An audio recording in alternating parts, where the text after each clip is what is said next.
اس کی خاموشی چیخ چیخ کر ایک اور ظلم پر احتجاج کر رہی تھی۔ انہوں نے اس کے چھوٹے چھوٹے ہاتھ اپنے ہاتھوں میں لے لیے، انگلیوں پر جا بجا چھوٹے چھوٹے کٹ لگے تھے، اور درخت کے تنے کا جو حشر تھا وہ تو ان کے سامنے ہی تھا۔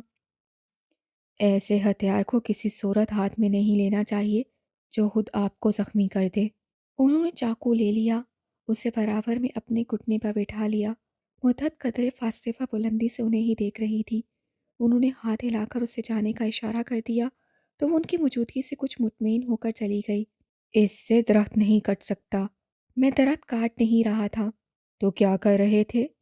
وہ چپ رہا، نظریں جھکی رہیں، آنسوں کی لکیریں پھر سے نمایاں ہوئیں، مگر اس کا ضبط کمال کا تھا۔ وہ رو رہا تھا، مگر ظاہر کرنا چاہتا تھا وہ رو نہیں رہا۔ اسے جمیلہ داؤد کے جانے کا کوئی غم نہیں، اسے سرے سے کوئی فکر، کوئی پرواہ ہی نہیں، مگر اس کا چہرہ، اس کے تاثرات، اس کی آنکھیں، بھلا وہ غم بھی چھپائے جا سکتے ہیں جو آنکھوں میں بس جاتے ہیں؟ تم اتنے پیارے، اتنے ہمت والے، اتنے صبر والے بچے ہو۔ انہوں نے اسے باہوں میں بھر کر خود سے لگا لیا۔ وہ انہیں بتانا چاہتا تھا کہ وہ بہت برا ہے، تبھی تو اس کے ساتھ اتنا برا ہو رہا ہے، مگر وہ یہ کہہ نہ سکا۔ سب ٹوٹا تو وہ سسکیاں ہچکیوں میں بدل گئیں۔ وہ ان کے کندھے سے لگ کر رویا تو پھر چپ نہ ہوا۔ کتنی ہی دیر تک وہ اسی گھنے سایہ دار شجر کے نیچے بیٹھے اس کی پشت ہلاتے رہے، اسے تسلی اور دلاسے دیتے رہے، اسے یقین دہانی کرواتے رہے کہ وہ اسے چھوڑ کر نہیں گئی ہیں، وہ جلد آ جائیں گی۔ مگر فارس واجدان کو لگتا تھا اس کے پاپا، اس کی ماما کی طرح جمیلہ داؤد بھی کبھی واپس نہیں آئیں گی۔